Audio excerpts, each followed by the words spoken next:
اعوذ باللہ من الشیطان الرجیم، بسم اللہ الرحمن الرحیم۔ عرفان اللہ میری کہانی میری زبانی کے بقیہ حصے کے ساتھ حاضر خدمت ہے۔ پیارے دوستو، جیسا کہ میں آپ کو بتا رہا تھا کہ ہم جو ہے نا کاروبار میں چیلنجز عبور کرتے کرتے جو ہے نا وہ ایشیا بلکہ دنیا کی جو بڑی جو ہے آٹو موبائل اسپیئر پارٹس کی مارکیٹس شارجہ، وہاں پہ ہم پہنچ گئے۔ تو میں نے آپ کو بتایا تھا، ہم نے استخارہ کیا تھا، تو اس استخارے کے بعد اللہ تعالیٰ نے ہمیں استقامت عطا فرمائی اور ہمارے جو ویژن تھا وہ کلیئر ہو گیا۔ تو اس طریقے سے ہم حادثاتی طور پر جو ہے نا وہ شارجہ UAE میں آ گئے۔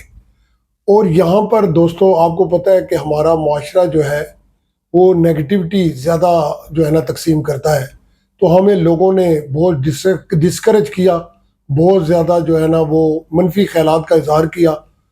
تو لوگوں نے، کیونکہ میرے دوستوں میں بالکل آپ کو جو ہے نا ٹرو پکچر بتا رہا ہوں کہ، اور لوگوں نے کئی چیزیں صحیح بھی کہی تھی۔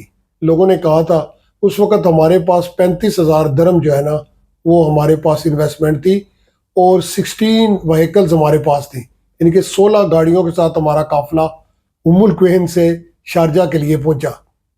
تو ہر جو بندہ ہے وہ یہی کہہ رہا تھا کہ جی آپ ادھر کامیاب نہیں ہو سکیں گے۔ میں یہ نہیں کہتا کہ